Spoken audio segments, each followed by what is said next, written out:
Hey everyone, Silver Contrail here. I'm doing another live react to the new Forbidden Limited list. I just got word that it went up, didn't see what any of the changes were, and I want to tee this up by saying I don't think there's going to be a lot of changes here. What I do think is that we'll have maybe one or two really impactful changes, and then the rest will kind of be whatever, not big changes, but things that we can play around with. And maybe like a third of that will be stuff that just maybe doesn't even matter.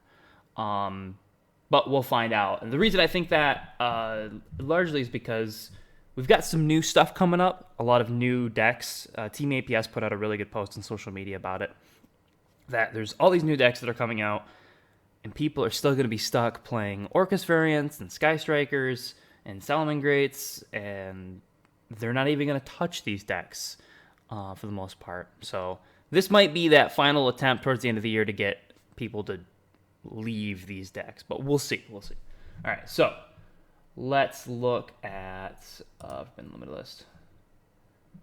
Effective October 14th, 2019. No sooner than January 13th.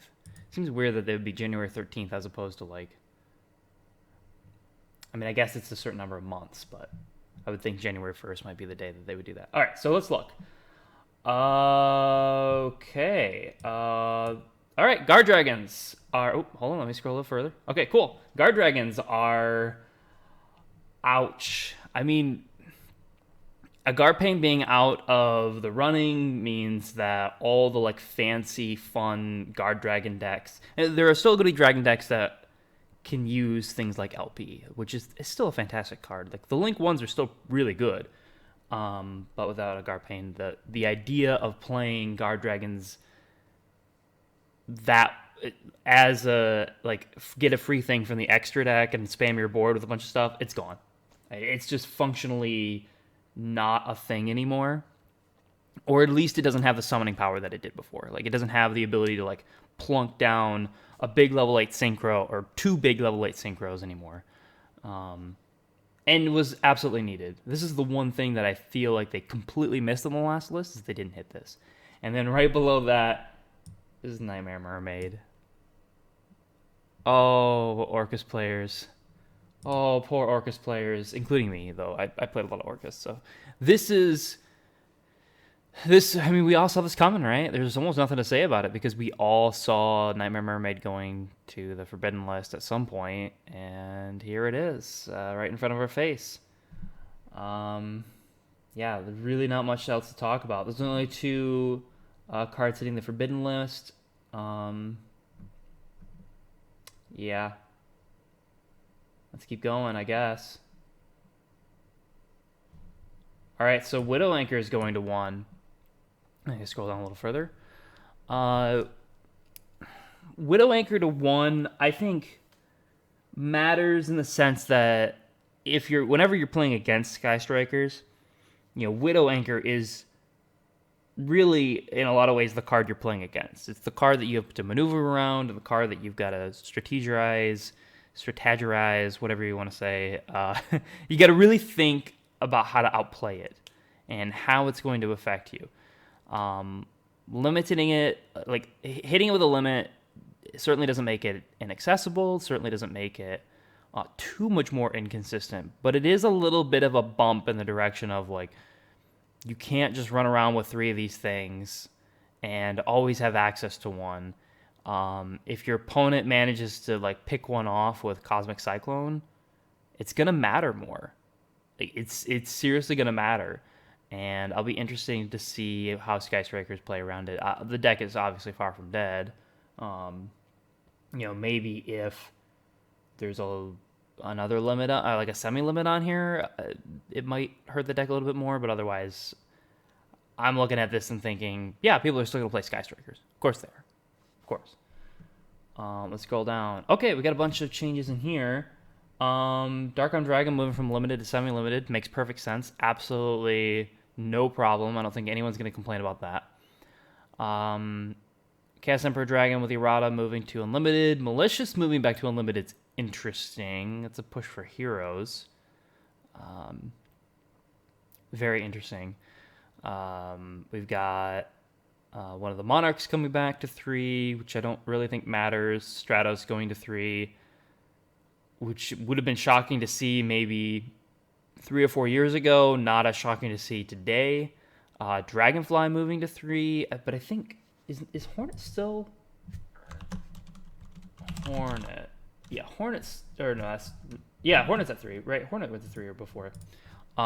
So we finally have what the OCG has for Inzectors. I don't really think anyone's gonna play it though. But if you have been longing to play Inzectors, now is your chance, right? Shuret heading to 3. That's a bump again for Necros, and that deck's got some competitive chops. Not necessarily a deck that you're going to see a lot of people flock to, I don't think, but just keeps getting better. You know, every time the list moves something back out, it's a deck that I think should really be looked at again. Construct moving to 3. I don't know how much that matters, to be honest. You really only need like the one copy to unlock the potential of that deck. So, I mean, moving to 3 seems pretty safe at this point. Royal Tribute moving to 3. Nobody's playing Gravekeepers. Nobody's going to play Gravekeepers, I imagine. And Super Rejuvenation moving completely off the list. That is really interesting.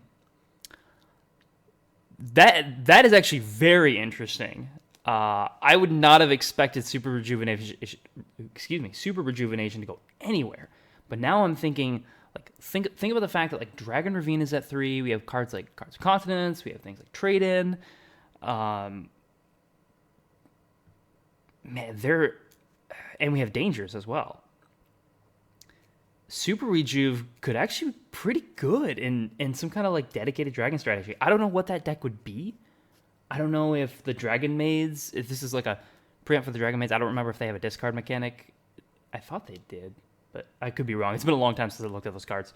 But Super Rejuvenation going to 3, that is really interesting. That's by far the most interesting change on this list. Pulling that card straight off the Forbidden list and bumping it straight to 3 immediately.